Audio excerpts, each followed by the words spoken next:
কথাটা বলে অবন্তী হাত থেকে খপ করে ইঞ্জেকশন কেড়ে নিল। অব্র এতক্ষণ ধরে ওটা নাড়াচাড়া করছিল। অবন্তীকে দেখে চট করে উঠে পড়ল। ওর এসব শাসন শুনে অব্র মুচকি হেসে মিথ্যে বলল, ভিটামিনের ইঞ্জেকশন ওটা, এত রাগ হওয়ার কিছু নেই। ভিটামিনের ইঞ্জেকশন ওটা, এত রাগ হওয়ার কিছু নেই। মিথ্যে বলার আর জায়গা পান না তাই না? ভিটামিনের ইনজেকশন হয় বুঝি? আর কি এমন ভিটামিন যে এটা আপনাকে এখনই নিতে হবে? তুমি ফিরে আসার অভাবের ভিটামিন। আমি যদি না ফিরতাম? ভিটামিন পুশ করে নিতাম। অব্রনীল, আপনি আমাকে ছুঁয়ে কথা দিন, আপনি আর এসব নেশা করবেন না, মদ খাবেন না আপনি। আরে পাগল, ওসব তো আমি অনেক আগেই ছেড়ে দিয়েছি। সত্যি অব্র এসব অনেক আগেই ছেড়ে দিয়েছে। তাহলে এটা কি? বললাম তো ভিটামিন, দেখি দাও ফেলে দিই। অব্র অবন্তীর হাত থেকে ড্রাগসের ইঞ্জেকশনটা কেড়ে নিয়ে ছুঁড়ে ফেলে দিল। তারপর অবন্তীর কাছে বরাবর গিয়ে দাঁড়ালো, এতটা কাছে যে অবন্তীর প্রত্যেকটা নিঃশ্বাস অব্রর বুকের উপর পড়ছে। অবন্তী শুধু স্থির দৃষ্টিতে চেয়ে আছে অব্রর চোখের দিকে। অবশেষে আজ কি আমি তোমায় একটু জড়িয়ে ধরতে পারি? আজ খুব খুব ইচ্ছে করছে শুধু একটা আলিঙ্গনের। দেবে কি আমায় এতটুকু অধিকার, নাকি এখনো অন্যের আমানত হয়ে থাকার দোহাই শুনতে হবে? কথাটা শুনে অবন্তী নিজেই অব্রকে খুব শক্তভাবে জড়িয়ে ধরে। আমি আর অন্য কারো আমানত নই, আমি শুধু আপনার সম্পদ, আমি আপনারই আমানত, আমি আপনারই পরিপূরক। অব্র নিজেও অবন্তীকে বাহুডোরে নিয়ে নেয়। অবন্তীর কপালে এই প্রথম শুদ্ধতম স্পর্শ আঁকে সে। শুনশান ফাঁকা রাস্তায় সোডিয়ামের হলুদ ফ্যাকাশে আলোর বাতির নিচে ও আজ তারা রঙিন। অব্র অবন্তীকে কোলে তুলে নিয়ে সোজা হাঁটতে শুরু করলো। আরে নামিয়ে দিন আমায়, এটা বাড়ি না রাস্তা। হুম, আমি এইভাবেই হাঁটবো। কোথায় যাচ্ছি আমরা? হানিমুন। হেঁটে হেঁটে? হেঁটে হেঁটে বহুদূর, বহুদূর হেঁটে হেঁটে। পথ নেই জানা, কিন্তু ক্ষতি কি, সাথে যে চিরচেনা। ওরে বাবা, আপনি নিজে নিজে কবিতা বানানো শিখে গেছেন। মনে তো হয় না এটা কোনো কবির লেখা। ট্রাই করলাম একটু। রাত প্রায় অনেক হয়ে গেছে। ফ্লাইট তো অলরেডি মিস। ট্রেনও পাওয়া যাবে না এই রাতে। পার্সোনাল গাড়িও বাড়ি পাঠিয়ে দিয়েছে অনেক আগে। এখন আবার ডেকে পাঠালে বাড়িতে নানান জিজ্ঞাসা হবে এসব বিষয়ে। কি দরকার এত কিছু জানানোর? এখন একমাত্র উপায় বাস। তবুও খুব ভালো বাস এই মুহূর্তে পাওয়া সম্ভব নয় হয়তো। অব্র আর অবন্তী লাগেজগুলো টেনে নিয়ে হেঁটে হেঁটে এগোচ্ছে ট্যাক্সি বা সিএনজির আশায়। এত রাতে বাস স্ট্যান্ডেও আর বাস নেই। টিকিট কাটতে হলে পরের দিনের জন্য কাটতে হবে। অবশেষে একটা পিকনিকের জন্য বুক করে রাখা বাস ম্যানেজ হলো সেখানে। কোনো এক ভার্সিটির জাস্ট একটা ডিপার্টমেন্টের ফাইনাল ইয়ারের কিছু স্টুডেন্ট বুক করেছে। সিট 3টে খালিই ছিল। অব্র 3টে সিটের ডাবল করে ভাড়া দিতে চাওয়া ওরা রাজি হলো। বাসের মধ্যমণি যেন ওরাই দুজন। হানিমুন কাবল শুনে সবাই ঘিরে ধরেছে। বিয়ের গল্প, এভাবে হানিমুনে যাবার গল্প ইত্যাদি ইত্যাদি শোনার জন্য। অবন্তী ব্যাপারগুলো বেশ এনজয় করছে। কেমন একটা মুভি মুভি মনে হচ্ছে। অব্র তো ওদের সাথে গল্পই করে যাচ্ছে। যে কারো সাথে হুট করে তালে তাল মেলাতে অব্রর খুব বেশি সময় লাগে না। তাছাড়া এরা তো অব্রর প্রায় সমবয়সী সবাই। আর এমন হই হুল্লোড় অব্রর বরাবরই পছন্দ। মাঝখানে কিছুদিন এত সিরিয়াসনেস গেছে। অব্র নিজেই ভাবে মাঝে মাঝে, সে এত সিরিয়াস কিভাবে হয়ে গেল। ছেলে বউ নিয়ে হানিমুনে যাচ্ছেন নাকি বন্ধুদের নিয়ে পিকনিকের পাশে একটা বউ বসে আছে, সে খেয়াল আছে আপনার?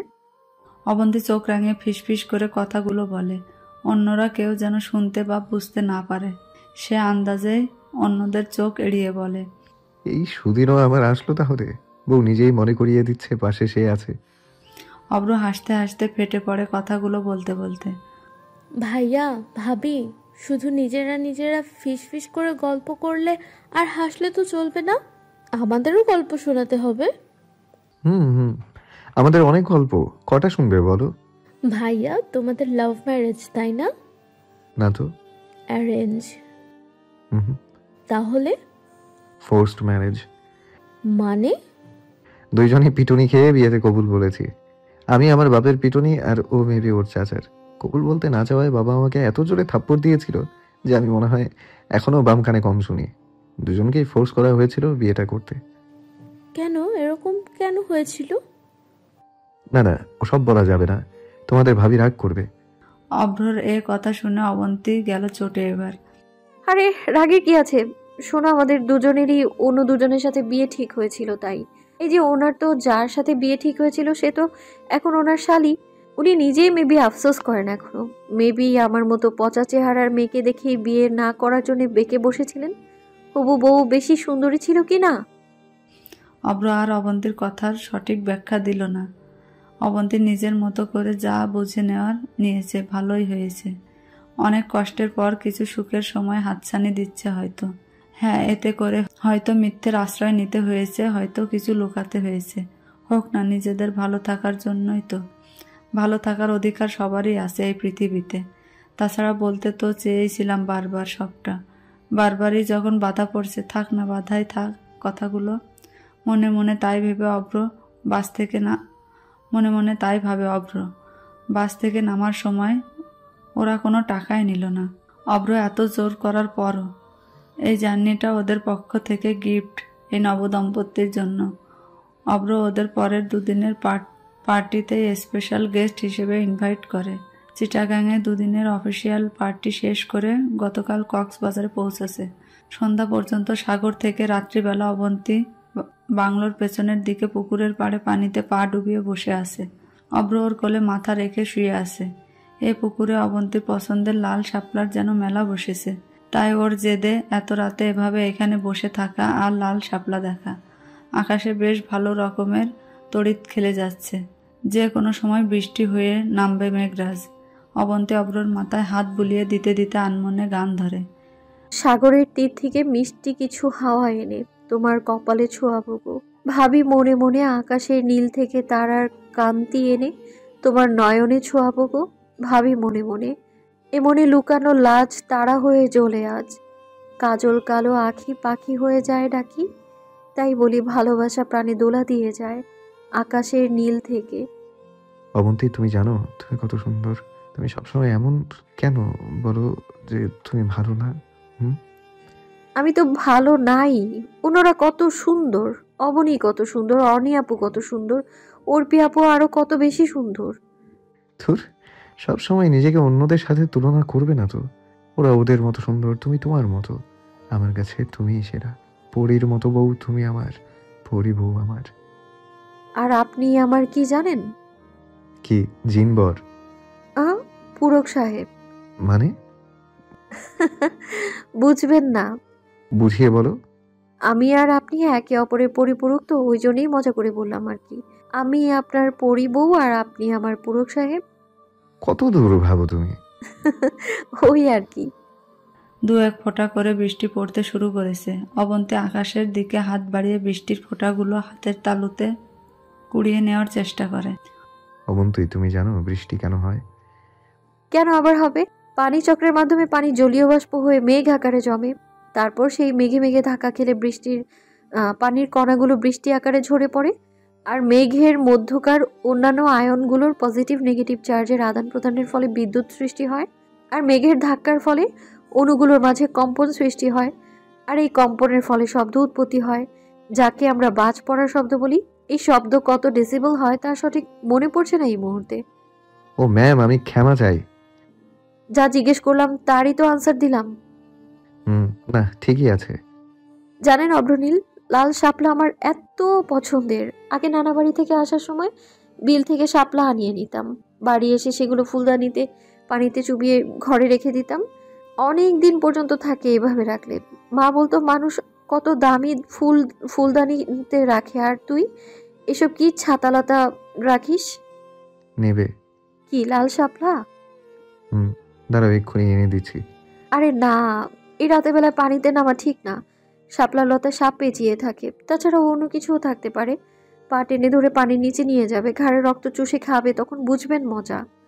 তাহলে তো বুঝতেই হয় ব্যাপারটা। অভ্র পুকুরের পানিতে নেমে সাঁতরে গিয়ে এক গোছা লাল শাপলা নিয়ে এগিয়ে এলো। শাপলাগুলো নেয়ার জন্য অবন্তীকেও নেমে আসার জন্য চোখ দিয়ে ইশারা করলো। অসম্ভব, আমি নামবো না, আপনি উঠে আসুন তো। আমিও উঠবো না। ঝিরিঝিরি বৃষ্টি নামছে তো, দেখুন জ্বর হবে কিন্তু। উঠুন, আমার লাগবে না আর ফুল। আর সত্যি কিন্তু পানিতে অন্য কিছু থাকে। থাকুক। এই বলে অভ্র উঠে গিয়ে অবন্তীর হাতে শাপলাগুলো দিল। অব্র হাতে করে এক গুচ্ছ শাপলা নিয়ে এগিয়ে আসছে অবন্তীর দিকে। অবন্তীর যেন মনে হয় জল থেকে তার জন্য কোনো এক রূপকথার রাজকুমার উঠে আসছে, তার জন্য হাতে এক গাদা লালচে গোলাপি রঙের ফুল নিয়ে। অব্রুর চোখের পাপড়ি আর চুল বেয়ে পড়া পানি যেন মাদকতাময় একটা ফোঁটা অবন্তীর কাছে। অবন্তীর হাতে ফুলগুলো দিয়ে অব্র ওকে কোলে তুলে নিয়ে পুকুরের সিঁড়ি বেয়ে আবার নিচে নামলো। এদিকে বৃষ্টি ততক্ষণে বেড়ে দ্বিগুণ। শোনো, আমি এখন তোমাকে বলেছি বৃষ্টি কেন হয়, ওসব সায়েন্টিফিক ব্যাখ্যা আমার ভালো লাগে না। আসল ব্যাখ্যা শোনো। আগের দিনে যখন কাগজ আবিষ্কার হয়নি, তখন কবিরা ভালোবাসার কবিতাগুলো আকাশে লিখে রাখত, আর সেই কবিতাগুলোই মাঝে মাঝে বৃষ্টি হয়ে ঝরে পড়ে মানুষকে আবার ভালোবাসায় জানান দিতে। তাই বুঝি? হুম। তাহলে কি এই বৃষ্টি আজ আমাদের ভালোবাসার জানান দিতে চাইছে পুরো শহরে? মনের শহরে তাদের ঠোঁটের তীর্থে এক চুমুক ভালোবাসার সাক্ষী হয় পুকুরের পানিতে পড়তে থাকা অবিরাম ধারার বৃষ্টি, মেঘমালা আর লাল শাপলাগুলো। বাংলোতে ফেরার পর আজ তাদের ভালোবাসার এক নতুন অধ্যায় শুরুর পালা। নিজেদের জানবে আজ নতুন করে। খুনসুটির পরিণয় আজ পূর্ণতা পাবে ভালোবাসায়। দেখতে দেখতে 15 দিন কেটে যায়। 15 দিন যেন 15 সেকেন্ডের চেয়ে কম। দুঃখের সময়গুলো বিষের কাটার মতো বেঁধে রয়, সহজে কাটতে চায় না সেই সময়। কিন্তু সুখের সময়গুলো আমাদের জীবনে খুব দ্রুত কেটে যায়। বাড়ি ফিরতে হবে আজ। অবন্তী সকাল থেকে গোছ গাছে ব্যস্ত। অব্র হঠাৎ এসে পেছন থেকে শক্ত করে জড়িয়ে নেয়। কোনো কথা বলে না, চুপচাপ চোখ বন্ধ করে নেয়। অগ্রনীল, কি ব্যাপার? ছাড়ুন, এগুলো গোছাতে হবে তো। এবারও ফ্লাইট মিস করতে চান? চিটাগং যেতে হবে, এয়ারপোর্ট পৌঁছতে হবে তো আমাদের। অবন্তী, আমাদের মধ্যে সবকিছু ঠিকঠাক হয়ে গেছে তো? কি আশ্চর্য, এটা কেমন প্রশ্ন? অবশ্যই ঠিকঠাক হয়ে গেছে সবকিছু। ফেরার পরও সবকিছু ঠিকঠাক থাকবে তো? কেন থাকবে না? জানি না। মানে? কিছু না অবন্তী, আমার খুব ভয় হয়। আমরা এখানেই থাকি, বরং সারা জীবন এভাবেই। কিসের ভয় এত আপনার? জানি না। ধুর, জানি না নামটা নিয়ে এসেছেন। বাড়ি ফিরতে মন চায় না, তাই না? বাড়ি না ফেরার যত ফোন দিই, মন চাইবেই বা কেন? বাড়ি ফিরলেই তো আবার কাজ আর কাজ। ফাঁকিবাজ কোথাকার। ঠিকই বলেছ, অনেক বড় ফাঁকিবাজ আমি। এভাবে কতভাবে ফাঁকি দিচ্ছি নিজেও জানি না। কি করবো বলো, আমারও ভালো থাকতে মন চায়। আমরা অনেক ভালো আছি অগ্রনীল, এরপর থেকে আমরা আরো ভালো থাকবো। আপনি নিজে শুধু ঠিকঠাক থাকুন, আজে বাজে চিন্তা মাথা থেকে ঝেড়ে ফেলুন। আমি আছি তো। অবন্তী পাশ ফিরে অব্রর চুলগুলো ঠিক করে দিতে দিতে কথাগুলো বলে। বাড়ি ফিরে রেণু খালা আর বাবার জন্য আনা গিফটগুলো দিয়ে দেয়। অর্নিরগুলো অর্নি নিয়ে অবন্তী, তুমি আমাকে একটুও পছন্দ করো না, তাই না? না না অর্নি আপু, এমন নয়। আমার তো মনে হয় আপনিই আমাদের পছন্দ করেন না। আমাদের কথাটা ভুল। আমি ওই হারামিকে পছন্দ করি না। তুমি অনেক ভালো মেয়ে, তা আমি জানি। তুমি ওই শয়তানের সাথে এতদিন কিভাবে সংসার করছো তাই তো আমি ভেবে পাই না। আপু, আপনি আপনার ভাইকে এইভাবে যা ইচ্ছে তাই বলতে পারেন না। এতটা অন্ধ ভালোবাসা ভালো নয় অবন্তী। আর আমি ওকে আমার ভাই বলে কোনো দিন মানিও নি, মানবও না। সেটা আপনার ব্যাপার আপু, কিন্তু উনি আপনাকে বোন বলে ঠিকই মানে। হয়তো একটু রাগ করে আপনার উপর। ওনাকে উস্কে না দিলে তো আর উনি রাগ করেন না। আর তাছাড়া আপু, আপনিও তো জানেন ওই ঘটনার পর। থাক, বাদ দাও অবন্তী। আমি নিজে দেখেছি ওর জন্য আমার মা কিভাবে ছটফট করতে করতে মারা গেছে।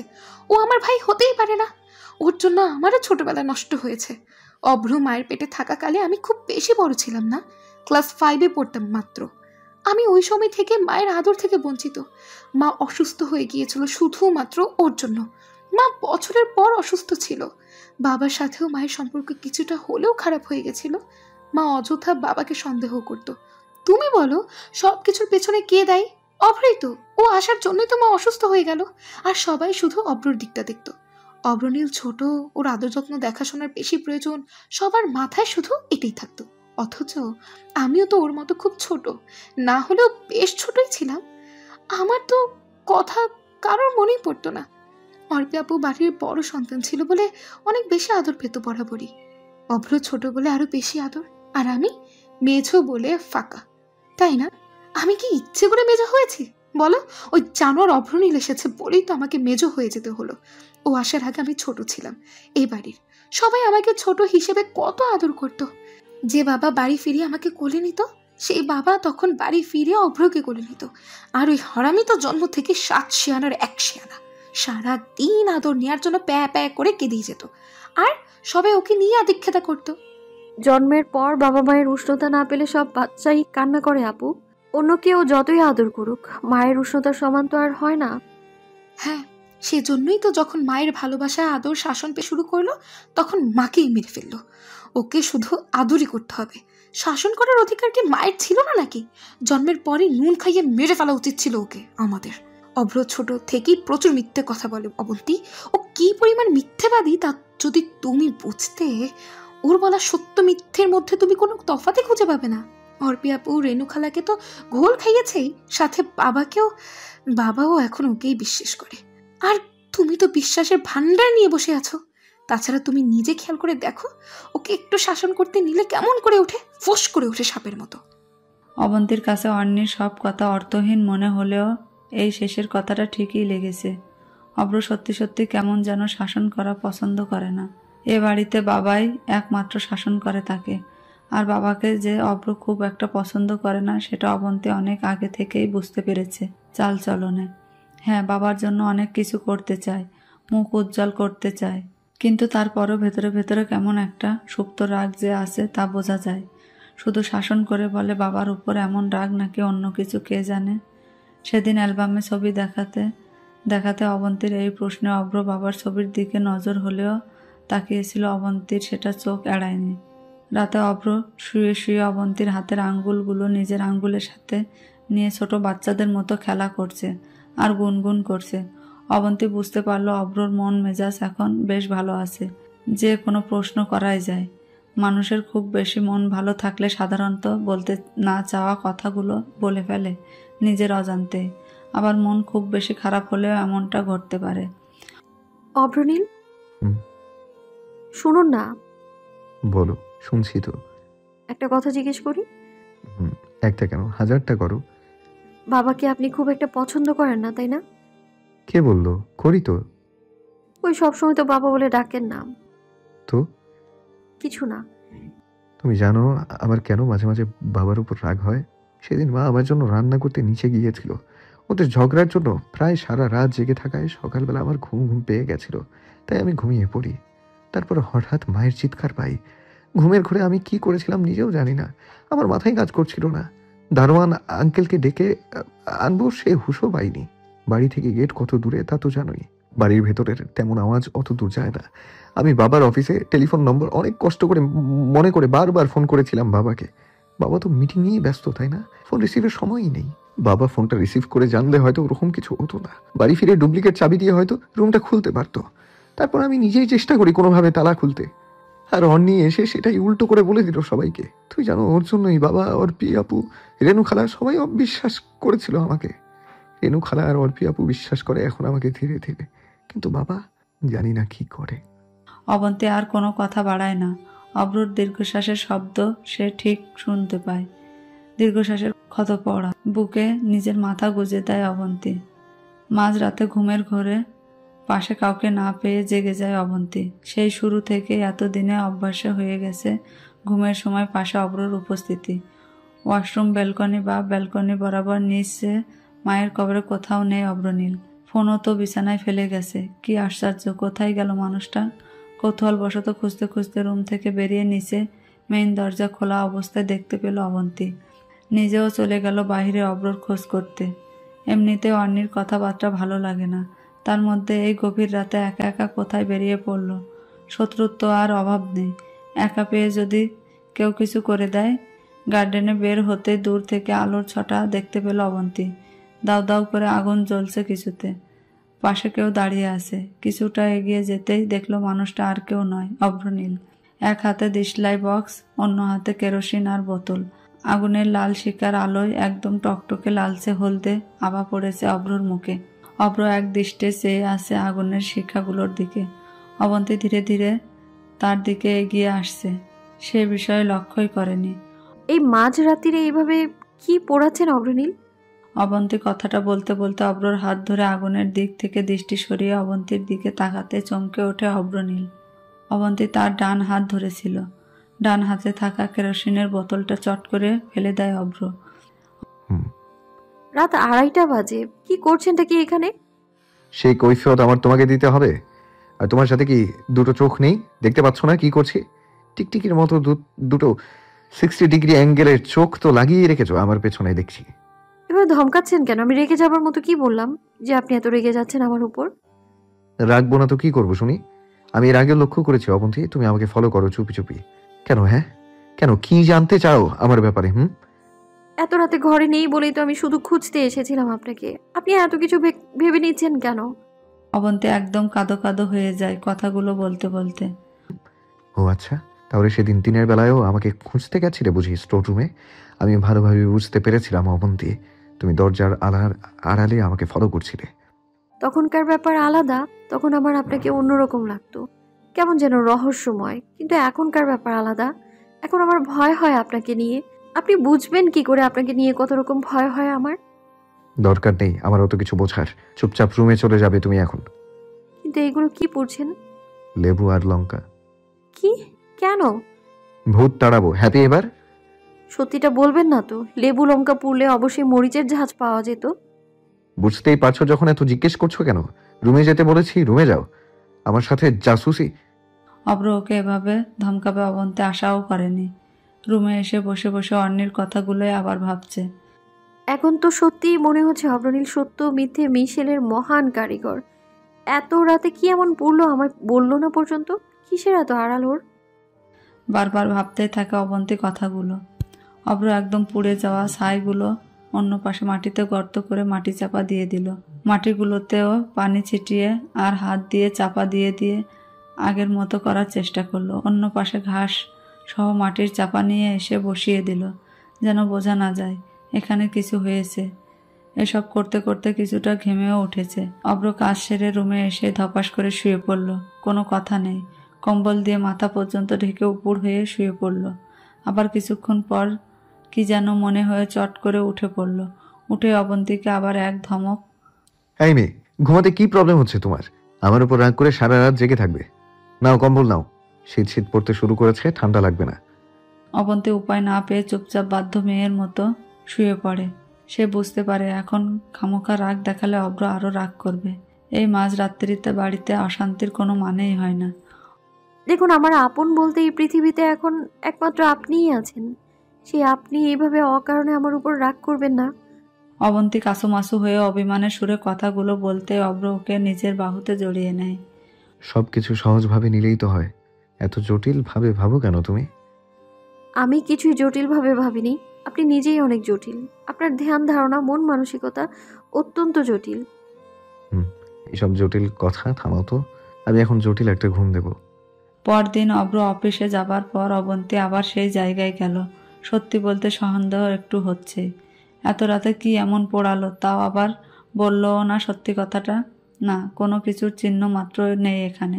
আচ্ছা, অভ্র কাল রাতে স্টোররুমের কোথাও বলেছিল শুধুমাত্র অ্যালবাম খুঁজলে আর সেটাকে ফলো করলে কি এমন দোষের, আর এমনভাবে রিয়াক্ট করলো যেন কি না কি খুঁজছিল, আর আমি দেখে ফেলে বড্ড দোষে কিছু করে ফেলেছি। অবন্তী কথাগুলো মনে মনে আওড়াতে থাকে, আবার ভাবে একবার স্টোররুম চেক করলে কেমন হয়? যেই বলা সেই কাজ। না, অনেকক্ষণ তন্ন তন্ন করে খুঁজেও তেমন কিছুই পাওয়া গেল না। কিন্তু কাল বলা অন্যের কথাগুলো মাথার এক কোণে কিছুটা হলেও জায়গা দখল করে নিয়েছে। কথাগুলো জায়গা দখল করতো না যদি না রাতে অব্র লুকিয়ে এমন কিছু করতো। অনির কথাই কি ঠিক? অব্র সত্যি কি সত্য মিথ্যা? কিন্তু কেন কিছু বললো না? কাল কি লুকাতে চায় ও? আবার দলাপাকে কথাগুলো। তার সাথে সাথে অবন্তীর এবার অন্য একটা ব্যাপার খেয়াল হলো, অব্রর স্টাডি রুমে সময় কাটানোর ব্যাপারে। হঠাৎ এত বই পড়ার শখ কী করে হয়ে উঠেছিল? আবার তো ছেড়েও দিয়েছে সে শখ। কদিন হলো এখনও পড়ে, কিন্তু গত কিছুদিন একটু বেশি হয়েছিল। সারাদিন অফিস সেরে প্রায় সারা রাতও রুমে। স্টাডি রুমও লক করে রেখেছে এ ছেলে। বাড়ির চাবির গোছায় সব রুমের চাবি আছে, কিন্তু স্টাডি রুমের নেই। অথচ বাড়ির অন্য কেউ জানেই না এখানেও রুমের চাবি নেই। অব্র কখন সরিয়ে ফেলল কে জানে। ব্যাপারগুলো ভ্রমান্বয়ে আরও বেশি খটকা লাগতে শুরু করে অবন্তীর। অব্র বাড়ি ফেরার সাথে সাথে অব্রর সাথে বায়না ধরলো স্টাডি রুমে যাবে, চাবি চায় তার। সবে বাড়ি ফিরলাম, চেঞ্জ করি, ফ্রেশ হই। হ্যাঁ, কে মানা করেছে আপনাকে? আমাকে চাবিটা দিয়ে দিন, আমি নিজেই খুলে নেব। আপনি চেঞ্জ হন, ফ্রেশ হন। কি এমন দরকার তোমার ও রুমে শুনি? এত তাড়া দিচ্ছ যে? বই পড়বো আপনার মতো। কি? দিন বলছি, দিন। কোথায় রেখেছেন চাবি? অব্রর পকেটে হাত দিয়ে নিজেই খুঁজতে থাকে। কি আশ্চর্য! হচ্ছেটা কি এসব? ছোট বাচ্চাদের মতো শুরু করলে দেখছি। ছোট বাচ্চা হলে ফিডার খাবার জন্য জেদ করতাম। তোমার কি মনে হয় এভাবে খুঁজলে পাবে? তো দিন না। কেন? যদি না দেই? আমি যদি বলি দিতেই হবে। অবন্তীর জেদের সাথে আজ কিছুতেই পেরে ওঠে না অব্রনীল। শেষ পর্যন্ত তাকে দিতেই হয় চাবিটা, না দিলে আরও সন্দেহ করবে। এমনিতেই কাল হুট করে মাথা গরম করাতে অবন্তী যে তাকে সন্দেহ করেছে এই ব্যাপারে সে নিশ্চিত। কিন্তু সন্দেহকারী ব্যক্তিকে কখনোই বুঝতে দেওয়া উচিত নয় যে তার উপর সন্দেহ করা হচ্ছে। সে বুঝে গেছে ব্যাপারটা, তাহলে হিতে বিপরীত হতে পারে। তাই এখন অব্রকে স্থির সরল সহজভাবে থাকতে হবে, কোনো মতে হাইপার হওয়া যাবে না, তাহলে ধরা পড়ার আশঙ্কা প্রবল। অবন্তীকে রুমের চাবি দিয়ে মনে মনে এবার সূরা ফাতিহা 3 বার, সূরা ইখলাস আর তারপর বারবার দোয়া ইউনুস পড়তে থাকে। অভ্রনীল, ধরা পড়ে যাবি। এত তাড়াতাড়ি, এতদিনে এত চেষ্টা সব বৃথা যেতে দিবি? একটু মিথ্যের জন্য এত সুখ? ছেড়ে দিবি সব কিছু। পৃথিবীর সবার মতো তোরও অধিকার আছে সুখ স্বাচ্ছন্দ্য পাওয়ার। সারা জীবন মিথ্যে দোষের বোঝা বইয়ে এসব কিছুই পাসনি তুই। অন্যরা সবাই অবিশ্বাস করেছিল প্রথমে, এখনো হয়তো করে। বুঝতে দেয় না যদি আবার অসুস্থ হয়ে পড়ি সেই ভয়। অবন্তী কিন্তু একমাত্র যে নির্দ্বিধায় তোকে বিশ্বাস করে। হ্যাঁ, এবার একটু ভুল বা দোষ হয়ে গিয়েছে তোর দ্বারা, কিন্তু একবার সবকিছু জানলে ছেড়ে চলে যাবে ও তোকে, চলে যাবে। নিজের ভেতরে সত্তা বারবার অব্রনীলকে বলে যায় কথাগুলো। অবন্তী আগে আগে যায়, অব্র মনে অজানা ভয়ের আশঙ্কায় পিছু পিছু হাঁটে। কি ব্যাপার, আপনি আসছেন কেন? আপনি নাকি চেঞ্জ করবেন, ফ্রেশ হবেন? না, চলো দেখি তোমার কিসের এত বই পড়ার তারা। আচ্ছা চলুন। রুমের দরজা খুলে অবন্তী বেশ অবাক হয়। এত অগোছালা কেন? কেউ ইচ্ছে করে এসব ওলট পালট করে রেখেছে তাই মনে হচ্ছে। আগে যখন এই রুম লক ছিল না তখন অবন্তী কৌতূহল বশত ঢুকেছিল কয়েকদিন, বইও নিয়েছিল 2-1টা, কিন্তু তখন তো এরকম অগোছালো ছিল না। নিশ্চয় অব্র এসব করেছে। কি ব্যাপার অভ্রনীল, রুমের এই অবস্থা করে রেখেছেন কেন? আমার ইচ্ছে। কি এত বই পড়েন আপনি? দেখি তো সেগুলো আমিও পড়বো। বলে অবন্তী টেবিলের উপরে রাখা ছড়ানো ছিটানো বইগুলো হাতে নিয়ে দেখতে থাকে। এগুলো পড়ার কি দরকার? আলমারি থেকে নাও। তুমি যে টাইপ বই পড়ো ওগুলো আলমারিতেই আছে। অবন্তী কোনো উত্তর দেয় না। বইগুলো অব্রনীল এত বেশি দাগিয়ে দাগিয়ে পড়েছে, ফাইনাল এক্সামের আগেও বুঝি এত বেশি বই দাগায় না। যত রকম হাইলাইটার ইউজ করা যায় সব করেছে, তার উপর লাল নীল কালির জেল পেন দিয়ে কিছু কিছু আবার দাগিয়েছে।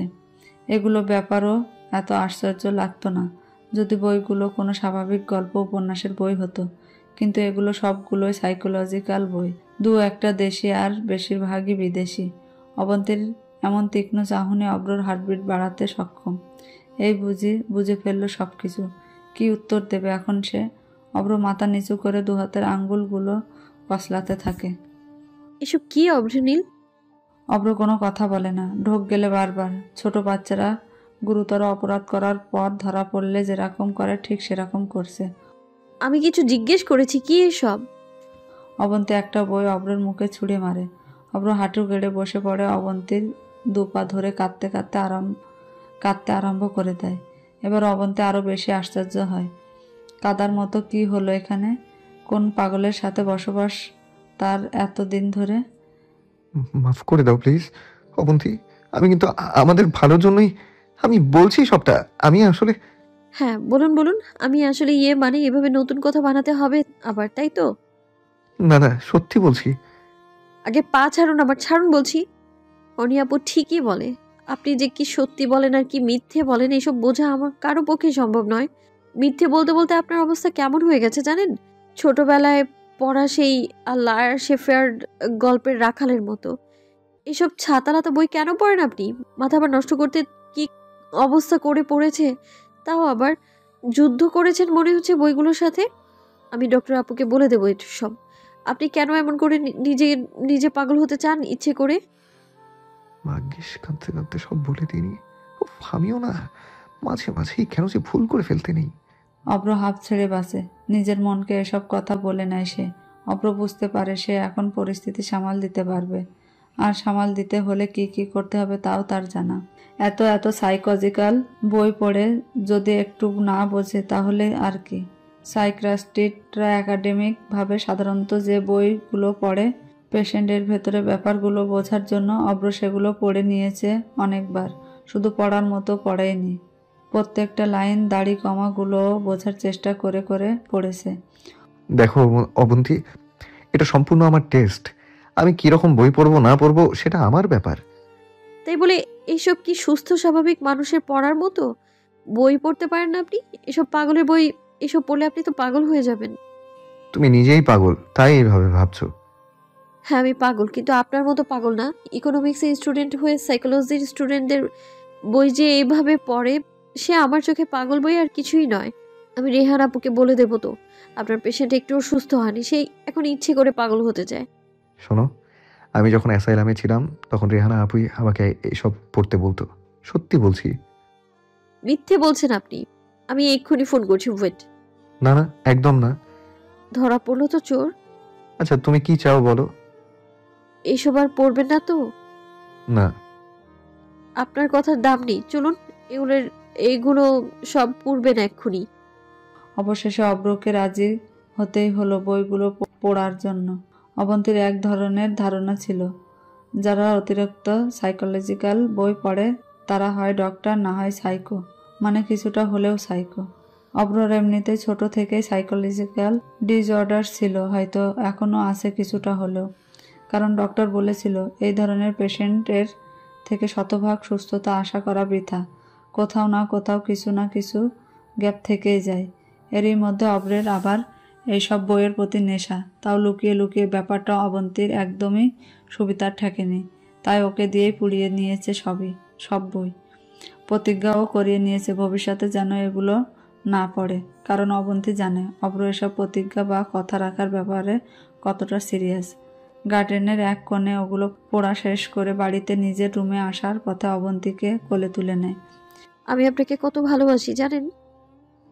জানি তো।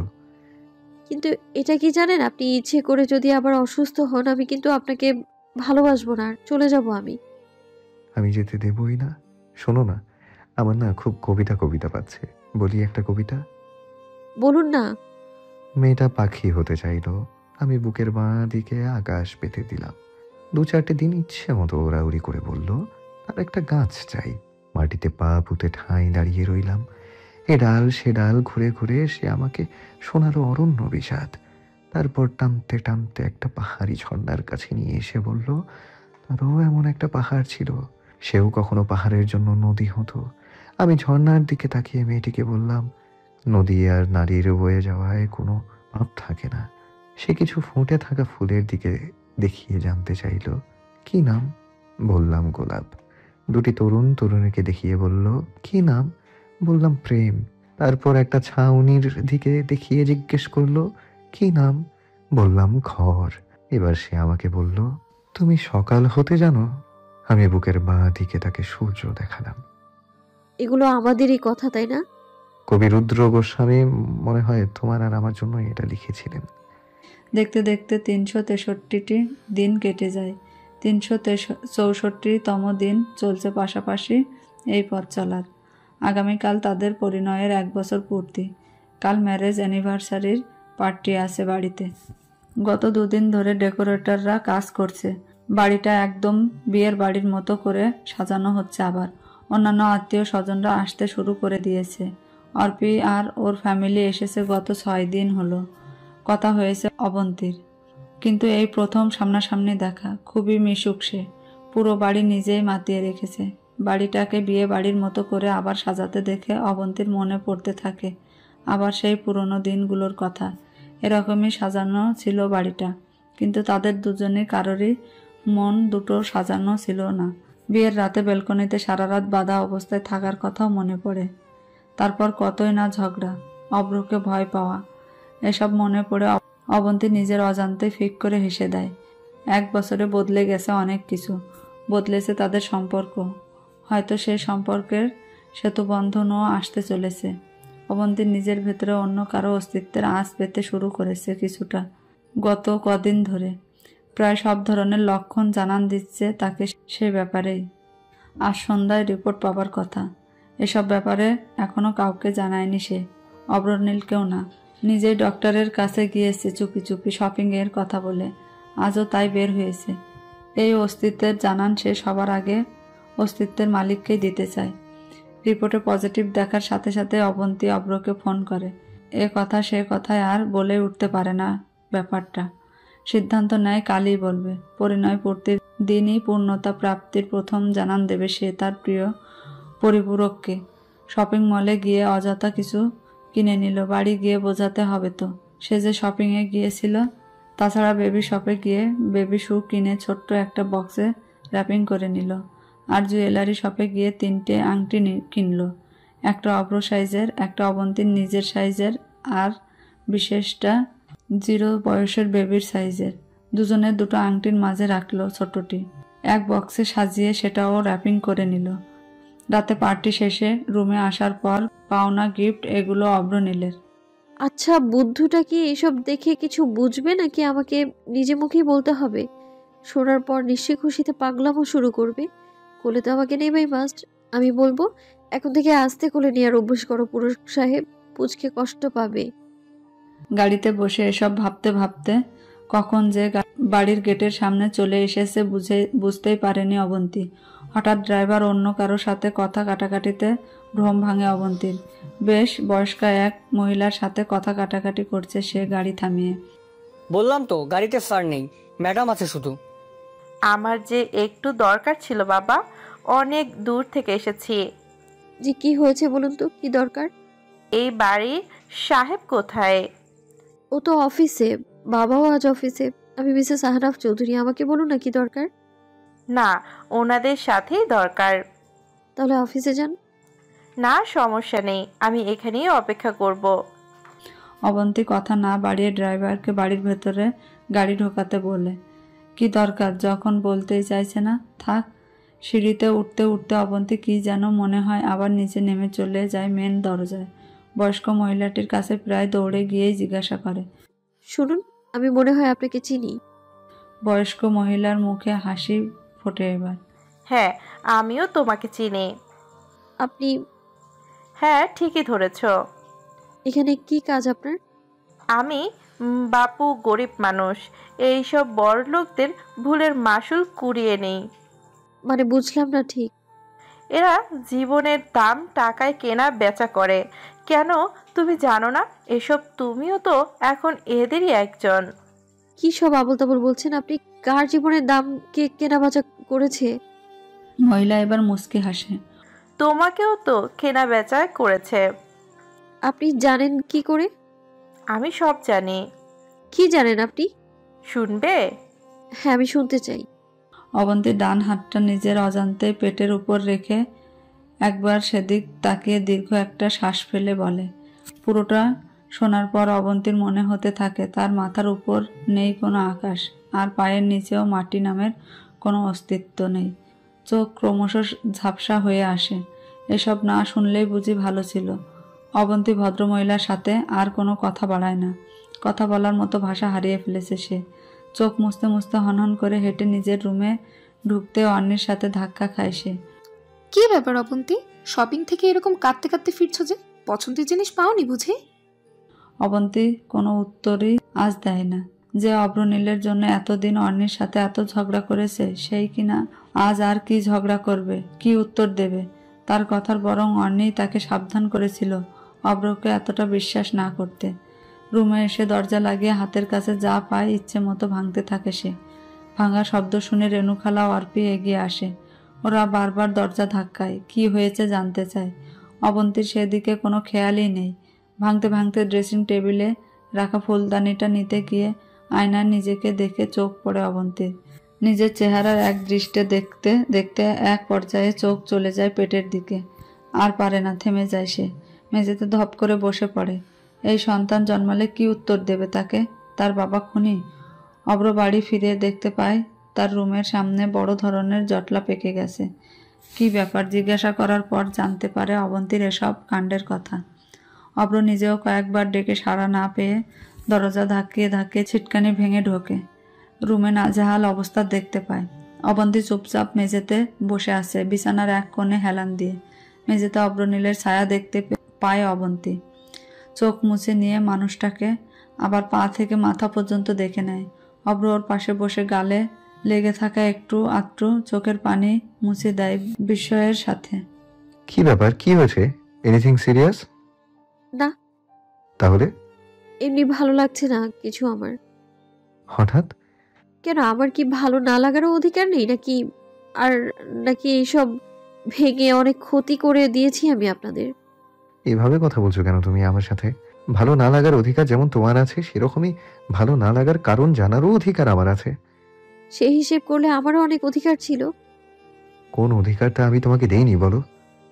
অবন্তী আর কোনো কথা বলে না, আবার চেয়ে রয়। সবচেয়ে বড় অধিকার, সবকিছু জানার অধিকারটাই আজ পর্যন্ত তাকে দেওয়া হয়নি। কি হলো, বলবে তো কিছু? কিছু না, গত পরশু সবার মৃত্যুবার্ষিকী ছিল তো, তাই মনটা ভালো লাগছিল না। সবাই থাকলে আগামীকাল কতই না পূর্ণ হতো দিনটা। এসব শুনে অব্রের মাঝে আবার অপরাধ বোধ কাজ করতে থাকে। নিজেরও মনটা খারাপ হয়ে যায়। সত্যি তো এত বড় একটা ঘটনা, মাত্র 4 দিন পরে বিয়েটা হয়েছিল। মানুষের সুখের স্মৃতির চেয়ে দুঃখের স্মৃতিগুলোই মনে পড়ে বেশি। অবন্তীরও হয়তো তাই হচ্ছে। অব্র মাথা নিচু করে নেয়, অবন্তীকে বুকে জড়িয়ে নিয়ে চুপচাপ গভীরভাবে শ্বাস নিতে থাকে। অবন্তী প্রায় অনেকক্ষণ ছোট বাচ্চাদের মতো করে কাঁদে অব্রনীলের বুকে। হয়তো এই কাদায় শেষ কাদা। প্রায় অনেকক্ষণ পর অবন্তী কান্না থামিয়ে চোখ মুখে পানির ঝাপটা দিয়ে শুয়ে পড়ে বিছানার এক কোণে গুটিসুটি মেরে। শরীর যে আর চলছে না, ক্লান্ত লাগে ভীষণ। অব্র নিজেও দমে গেছে কিছুটা অবন্তীর এমন অবস্থা দেখে, কিন্তু সে আন্দাজ করতে পারে না অবন্তী সব জেনে গেছে আর তার জন্যই এমন আচরণ। অব্র নিজেই মেঝেতে পড়ে থাকা ভাঙচুর করা জিনিসপত্র, কাঁচের টুকরোগুলো সরাতে থাকে। হুট করে হাতে বিঁধে যায় এক টুকরো কাঁচের কণা। কি হলো? বলতে বলতেই উঠে বসে অব্রনীলের দিকে তাকিয়ে বুঝতে পারে হাত কেটেছে বেচারা। নিজেই খুঁটে খুঁটে কাজ বের করার চেষ্টা করছে। বের তো হচ্ছে না, বরং কাটা জায়গা আরো গভীর ক্ষত হয়ে যাচ্ছে। অবন্তী নিজেই উঠে গেল। যেটা পারেন না সেটা করার চেষ্টা কেন করেন? একটু দেরি হলেও তো আমি পরিষ্কার করতাম এই রুমটা। নাকি এইটুকু দেরিও সয় না আপনার? আর এত গোছানো হওয়ার ভং ধরতে হবে না। অবন্তী ফার্স্ট এইড বক্স থেকে অ্যান্টিসেপটিক তুলা ব্যান্ডেজ নিয়ে ব্যান্ডেজ করে দিতে দিতে বলল, দেখলেন তো, প্রকৃতি ফিরে আসতে পছন্দ করে। আমরা যতই চাই অপছন্দের জিনিসগুলো ফিরে না আসুক, কিন্তু প্রকৃতি যেন ততই তা আমাদের ফিরিয়ে দিতে চায়। মানে কি বলতে চাইছো তুমি? কি ফিরে এসেছে অবন্তী? কি হয়েছে তোমার, সত্যি করে বলো তো আমায়। অবন্তী মুচকি হেসে বলে, ওরে বাপরে, আমার সামান্য কথা এত সিরিয়াস হয়ে যাচ্ছেন? এত সিরিয়াস হবার কিছুই নেই। তাহলে কিসের ফিরে আসার কথা বললে তুমি? কেন, সত্যি সত্যি কিছু ফিরে আসার কথা ছিল বুঝি? অবন্তী কি হয়েছে বলো তো তোমার? আমার এইসব কথায় আপনি এত ভয় কেন পাচ্ছেন? কি হয়েছে বলুন তো আপনার? অবন্তী আবার হাসতে শুরু করলো, কিন্তু অব্রর একদম হাসি পাচ্ছে না। কেমন যেন অস্বস্তি হচ্ছে। ব্যান্ডেজ করা শেষ হলেই অব্র উঠে পড়ে, ওয়াশরুমে যাবে, চোখে মুখে পানির ঝাপটা দেবে, কিন্তু অবন্তী হাত টেনে ধরে আবার পাশে বসতে ইশারা করে। পালাচ্ছেন? না তো। প্রকৃতি কি ফিরিয়ে দেবার কথা বলছি, জানতে চাইলেন না? অবন্তী আমার মাথা ব্যথা করছে ভীষণ, বমিও পাচ্ছে, প্লিজ যেতে দাও আমায়। তুমি তো জানোই মাথা ব্যথা করলে আমার বমি পায়। বাহ বাহ, দেখেছেন কি ফিরে আসার কথা বলছি? আমাদের বিয়ের দিনে আপনার হাত কাটা ছিল, হাতে ব্যান্ডেজ ছিল। কতদিন আগের হতে পারে বলুন তো? 3-4 দিন আগের হয়তো ব্যান্ডেজ, দেখে তাই মনে হচ্ছিল। দেখুন না, আজও আবার হাতে ব্যান্ডেজ করতে হলো। আবার আপনার মাথাও ব্যথা নাকি করছে? বিয়ের দিনেও আপনার মাথা ব্যথা, কিন্তু আমি আঘাতের চিহ্ন দেখেছিলাম আপনার মাথায়। কিন্তু হাতের ব্যান্ডেজের কথা জিজ্ঞেস করে আপনি রেগে গিয়েছিলেন, তাই মাথার ব্যথার কথাটা আর জিজ্ঞেস করতে পারিনি। আর পরে তো আমার মুখও বেঁধে রেখেছিলেন, যেন বেশি প্রশ্ন করতে না পারি। আপনি সম্ভবত ওই জন্যই রুমের লাইটস অফ রেখে আমার সাথে কথা বলতে চাইছিলেন, তাই না? যেন জখম দেখতে না পারি।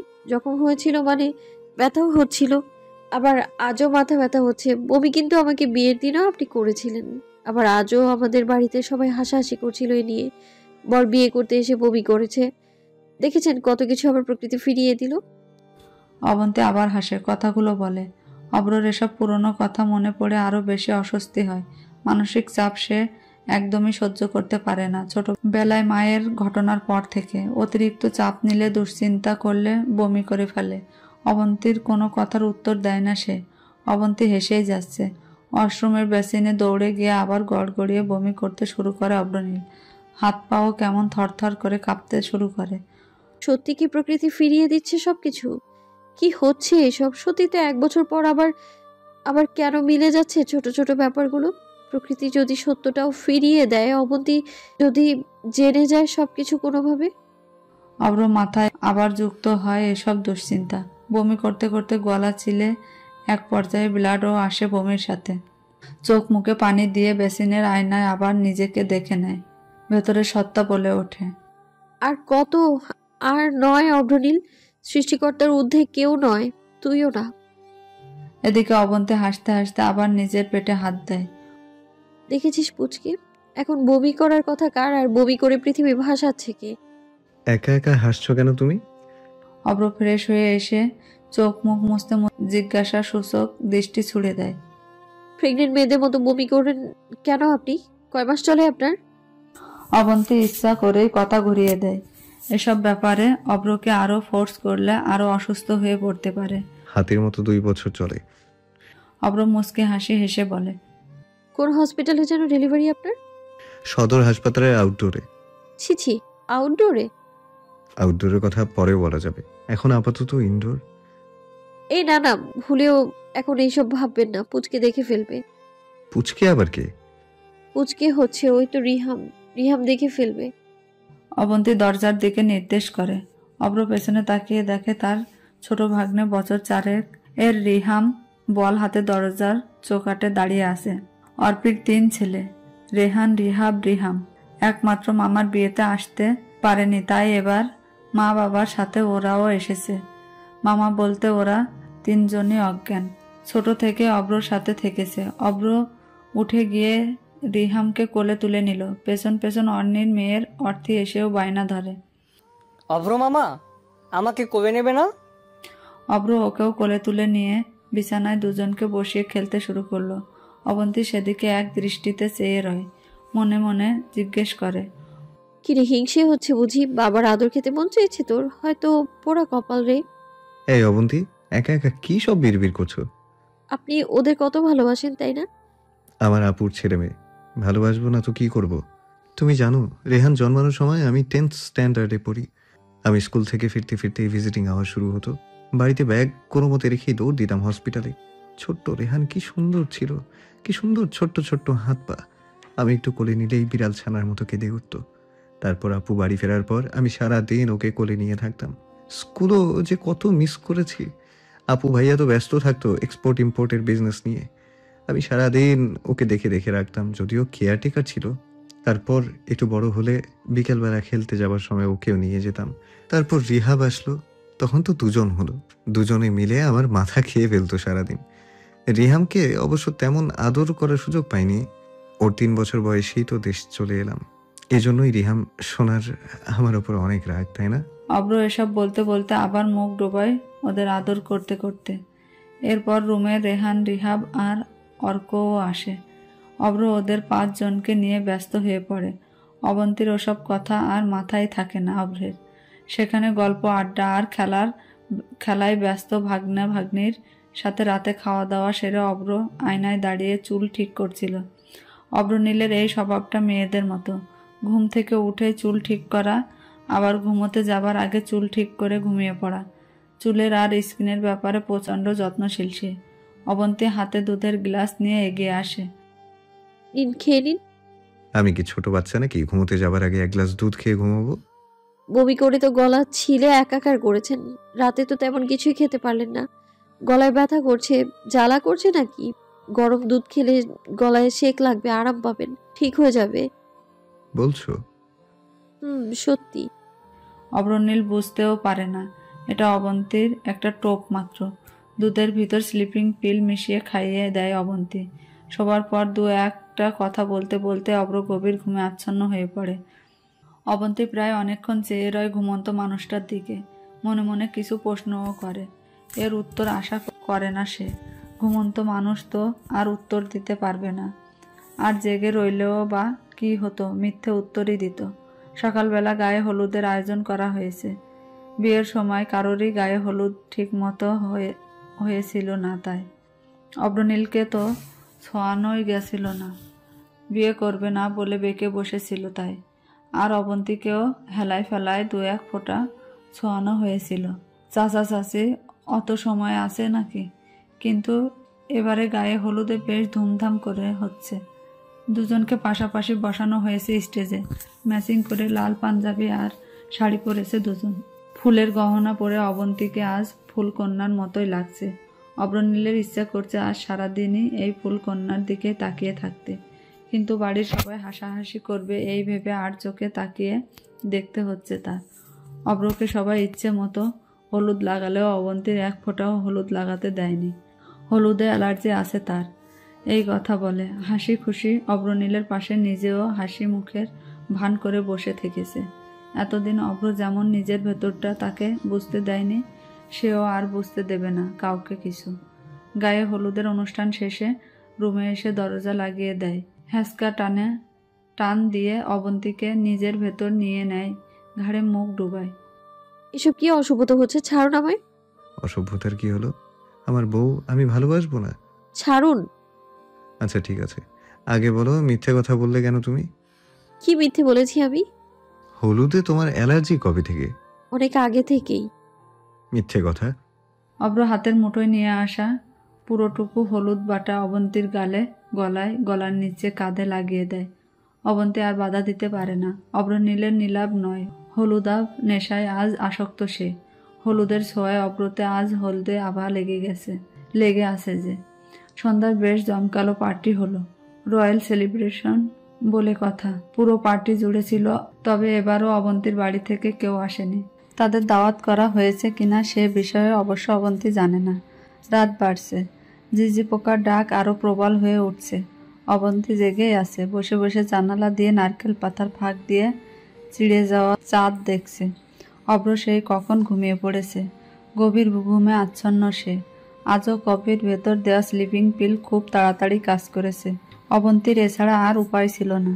সে চায় তার সন্তান কিছুক্ষণের জন্য হলেও বাবার স্পর্শ পাক। অবন্তী অব্রনীলের ডান হাতটা নিয়ে নিজের পেটের উপর রেখে তার উপর নিজের হাত ও রাখলো। কিছুটা শক্ত করে অব্রর হাত চেপে ধরল সে। কি রে, খুব তো বায়না করছিলি বাবার আদর খাবি বলে। খুশি এখন? দেখ কিভাবে মা ব্যবস্থা করে দিল বাবার আদর নেয়ার। বাবার হাতে একটা পাপ্পি দে তো সোনা। দিয়েছিস? Good boy. আচ্ছা তুই গুড বয় নাকি গুড গার্ল সে যাই হোক, তুই তো আমারই, তাই না? এখন লক্ষ্মী সোনার মতো ঘুমিয়ে পড়তো চটপট। ভয় নেই, বাবার মা মিলে আজ সারা রাত এভাবে ধরে রাখবো তোকে, কিন্তু কাল থেকে কি হবে জানি না। অবন্তী অব্রর দিকে পাশ ফিরে শুয়ে পড়ে। অব্র বুকে মাথা গুজে দেয়, বুকের বাঁ পাশে আলতো করে একটা চুমু দেয়। অব্র নিজেও ঘুমের ঘোরে অবন্তীর কপালে আলতো ঠোঁটের স্পর্শ এঁকে দিয়ে জড়িয়ে নেয়। রোজকার অভ্যাস যে এটা। সকালবেলা অ্যালার্মের তীব্র আওয়াজে ঘুম ভাঙে অব্রনীলের। ঘুম থেকে উঠতে চাইলেও যেন পারছে না সে। মাথা কেমন ঝিম ধরে আছে, এত ঘুম কেন পাচ্ছে সে নিজেও বুঝতে পারছে না। চোখ খুলতে খুলতে মনে পড়ে সে তো কখনো অ্যালার্ম দিয়ে ঘুমোয় না, অবন্তী তার অ্যালার্ম। আর অবন্তী কখনো ঘুম থেকে উঠতে দেরি হলে অব্রই ডেকে দেয়। কটা বাজে এখন? চোখ আধো আধো খুলে বিছানায় হাতিয়ে হাতিয়ে ফোন খুঁজে পায়। দেওয়াল ঘড়ি থাকলেও এই যুগের মানুষ মোবাইল ফোনে ঘড়ি দেখতেই যেন বেশি অভ্যস্ত। অব্র ফোনের স্ক্রিনে তাকিয়ে দেখে বেলা 11টা 7। মানে কি, এত বেলা কখন হলো? ফজরের নামাজ মিস হয়ে গেল, এই মেয়ে ডেকে পর্যন্ত দিল না। ইস, এত ঘুমই বা কেন পাচ্ছে? মা চলে যাবার দিনও এমন ঘুমই পেয়েছিল। এটা ভাবতেই হুট করে যেন অবচেতন মন তাকে সজাগ হতে নির্দেশ দেয়। আশেপাশে তাকে অবন্তীকে খুঁজতে থাকে সে। না, নেই। ওয়াশরুমে, বেলকনিতে কোথাও নেই। রুমের বাইরে খুঁজতে যেতেই চোখ পড়ে ড্রেসিং টেবিলের আয়নার দিকে। স্কচ টেপ দিয়ে 4 ভাঁজ করা চিরকুট আটকানো। আরাফ চৌধুরী অব্রনীল। নামের আগে সঠিক বিশেষণ খুঁজে পেলাম না। আপনার নামের আগে বিশেষণ দেওয়া ঠিক উচিত, এটা ভাবতে গেলে হয়তো আমার কয়েক কোটি বছর লেগে যেত সময়। কিন্তু এত সময় একসাথে অতিবাহিত করার মতো তো সময় হয়তো আমাদের ভাগ্যে লেখা নেই। এখন কটা বাজে? 11টা বা তার কিছু বেশি। রাতের কফিতে একটু হাই ডোজে স্লিপিং বিল মিশানোর জন্য সরি। তাছাড়া আপনি যে সজাগ মানুষ, আপনার হাতের বাঁধন ছেড়ে যাবার সাধ্য আমার কি ছিল? ছিল না তো। আমি সামান্য পাশ ফিরলেই তো আপনি জেগে যান। উফ, কি সব আবল তাবল কথা লিখছি আমি, দেখেছেন? কি করব বলুন? চিঠি লেখার অভ্যেস যে কোনোদিনও ছিল না আমার। স্কুলেও ভালো মার্কস পাবার আশায় চিঠি না লিখে দরখাস্ত লিখতাম এক্সামে। ধ্যাৎ, আবারও হাবিজাবি কথা লিখে ফেলছি, তাই না? আচ্ছা, এবার আসল কথায় আসি। তার আগে আপনি স্থির হয়ে বসুন। এভাবে আয়নার সামনে দাঁড়িয়ে দাঁড়িয়ে পড়তে হবে না। রোজ সকালে ঘুম থেকে উঠেই আগে আয়নায় তাকান বলেই চিঠিটা এইখানে রেখে যাচ্ছি। এই যা, এখন বিছানায় বসে পড়ুন চিঠিটা। ও হ্যাঁ, তার আগে বাঁ হাতের অনামিকা আঙুলের দিকে একবার তাকান। আংটি পছন্দ হয়েছে? আপনার জন্যই কিনেছিলাম গত পরশু। পরাতেও চেয়েছিলাম, পরিয়েছি। আপনার হাত থেকেও পরিয়ে নেবার জন্য একটা আংটি কিনেছিলাম। হ্যাঁ, ঘুমের ঘোরে সেটা আপনি আমায় পরিয়ে দিয়েছেন। মনে আছে জানি, মনে নেই। আমি নিজেই আপনার হাত থেকে পরে নিয়েছি। অবশিষ্ট আর একটা, না থাক, বলবো না আপনাকে। সত্য লুকানোর কষ্ট শুধু অন্যকে দিয়ে যাবেন, নিজেও একটু দেখুন না। আপনার নিজের জীবনের সবচেয়ে বড় সত্য আমি কিভাবে আপনার থেকে লুকিয়ে নিলাম। সারা জীবন খুঁজেও হয়তো এই সত্য আপনি খুঁজে পাবেন না। অগ্রনীল, একটা মজার বিষয় বলি। আপনি আমার থেকে যে সত্যটা লুকিয়েছিলেন তা আমি বাদে এই পৃথিবীর সবাই জানতো, কিন্তু আমি আজ যে সত্য আপনার থেকে গোপন করলাম সেই সত্যটা আমি ছাড়া এই পৃথিবীর কেউ জানে না। হ্যাঁ অগ্রনীল, প্রকৃতি আমাদের সাথে কখনো বিশ্বাসঘাতকতা করে না। বিশ্বাসঘাতকতা মানুষের ধর্ম, প্রকৃতির নয়। আপনি কি পারতেন না নিজ মুখে সব খুলে বলতে? অথচ দেখুন, আমাকে এমন একজনের কাছ থেকে সবকিছু জানতে হলো। এই পৃথিবীর সবাই যে ব্যাপার নিয়ে আপনাকে অবিশ্বাস করে, আমি কিন্তু একমাত্র যে প্রথম থেকেই আপনাকে বিশ্বাস করে আসতাম। আর সেই আপনি আমায় মিথ্যে দিয়ে সাজালেন আমাদের সংসারটা। সত্য বলার সৎ সাহসটুকু এই 365 দিনেও করে উঠতে পারলেন না আপনি। আপনার কি মনে হয় সত্যকে আগুনে পোড়ালেই তা ধোয়া হয়ে যাবে, উড়ে যাবে? অভ্রনীল, সত্যের ছাই কখনো মাটি চাপা দেওয়া যায় না। সত্যের ছাই উড়বেই। ভালো থাকবেন। যদি প্রয়োজন হয় ঠিকমতো মেডিসিন নেবেন। নিজের যত্ন নিজে নিতে শিখবেন আশা করি। আমার কাছে সত্য লুকাতে গিয়ে তো আপনার নতুন করে যত অসুস্থতা সৃষ্টি হয়েছিল, তাই না? তাই এখন আমিও থাকবো না।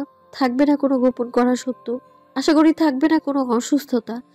জানেন, আপনার প্রতি এখনো আমার একরাশ প্রশ্ন, কিন্তু সেইগুলো না হয় প্রশ্ন হয়েই থাক আমার জীবনে। অন্তত প্রশ্নগুলোর কারণে তো আপনাকে মনে পড়বে আমার। আর হ্যাঁ, আমি অন্যদের মতো বলবো না যে আমাকে ভুলে যান, বেটার কাউকে পান অথবা নতুন করে শুরু করুন। এসব কিছুই আমি বলবো না। আমি শুধু বলবো মনে রাখুন আমায়। আর বেটার কাউকে যে কোনো দিনও খুঁজবেন না, সেটা বিশ্বাস আছে আমার আপনার প্রতি। আমি শুধু বলবো ধীর থাকুন, স্থির থাকুন। নিজেও কিছু সত্য খুঁজুন, নিজে থেকে সত্য বলার সাহস খুঁজুন। আমি কবি নই, কিন্তু আজ খুব করে ইচ্ছে হলো আপনার জন্য একটা কবিতা লিখতে। চিঠির শেষটা কবিতা দিয়েই করি, কেমন? যাচ্ছি চলে যোজন দূরে, তোমার কিছু স্মৃতি নিয়ে, থাকবো পাশে ছায়া হয়ে, তুমিও থাকবে না থাকা জুড়ে। আসবো ঠিকই স্বপ্ন বেয়ে, স্বপ্ন মাঝে দেবে কি একটু হাতটা ছুঁয়ে। সত্তরে এত পাও কেন ভয়, এই পৃথিবীতে সবচেয়ে ধনী কে জানো? যে সত্য সয়, যে সত্য রয়। আমার জন্য কথামালা, মনেই না হয় থাকুক জমা। বিদায় বেলায় বলছি শোনো, পাবে হয়তো প্রতিস্থাপক, কিন্তু আমিই তোমার একমাত্র পরিপূরক। অভ্রনীল চিঠিটা শেষ করে মুচকি হাসে। মনে মনে নিজের বানানো কবিতা নিজে আওড়াতে থাকে। কবিতা যে সে নিজেও লিখতে পারে। চলে গেলে যাবেই তো। আমি যে মিথ্যেবাদী, হ্যাঁ আমি মিথ্যেবাদী। কিন্তু কখনো জেনেছিলে কি রোজ রাতে আমিও কাঁদি? হ্যাঁ, শুরুটা ছিল ভুলের মাসুল। বুঝিনি তো সেদিন সে ভুল জীবনে ফোটাবে ফুল। শুধুই দেখে গেলে আমার ভেতরের কোনো এক কোণের কুৎসিত শ্লোক। সত্যি বলো, হতে কি পারিনি কোনোদিনও তোমার পরিণয়ের পরিপূরক? চিঠি পড়ার পর মুচকি হেসে কবিতাটা শেষ করে অভ্রনীল। কি আশ্চর্য! অবন্তী চলে গেছে, অবন্তী সব জেনে গেছে, কিন্তু তবুও তার একটুও ভয় লাগছে না। কেন আজ অভ্র নিজেই নিজেকে প্রশ্ন করে। নিজেকে আজ তার বড্ড বেশি স্বাধীন মনে হচ্ছে। এতদিন কেমন যেন পরাধীন মনে হতো নিজেকে। মিথ্যের জালে আটকে থেকে ডানা ঝাপটানো এক পরাধীন পাখির মতো মনে হতো নিজেকে। সত্য যে কত সুখ তা আজ উপলব্ধি করতে পারছে অভ্রনীল। মিথ্যে বড় বোঝার ন্যায় কচ্ছপের উপর যেমন পাথরের বোঝা কচ্ছপকে ঠিক মতো চলতে বাধাগ্রস্ত করে, ঠিক তেমনি মিথ্যের বোঝা ও জীবনের চলতি পথে বাধা সৃষ্টি করে। অব্র বুঝতে পারে আর এক মুহূর্ত দেরি নয়, অনেক দেরি হয়ে গেছে, অনেক বেশি দেরি হয়ে গেছে। সে সবসময়ই চাইতো সত্যিটা নিজে থেকে বলতে। অব্রনীল কখনো এই মিথ্যের সংসার চায়নি, কিন্তু বারবার ভেতরের সত্তা যে তাকে বাধা দিয়েছে সব কিছু বলতে। সে যে নিজের ভেতর লালন করেছিল অন্য এক সত্তা, অন্য এক দ্বিতীয় সত্তা। আচ্ছা, অবন্তী কতটুকু জানি? আর যেটুকুই জানুক, কেই বা তাকে জানালো এসব? না, এখন এসব ভাবার আর সময় নয়। তাকে যেতে হবে, অবন্তীর কাছে যেতে হবে, হাতের মুঠোয় সব সত্যি নিয়ে যেতে হবে। আর নয় কোনো চাপা সত্য। এবার উন্মুক্ত করতেই হবে শুভ অশুভ সব সত্য।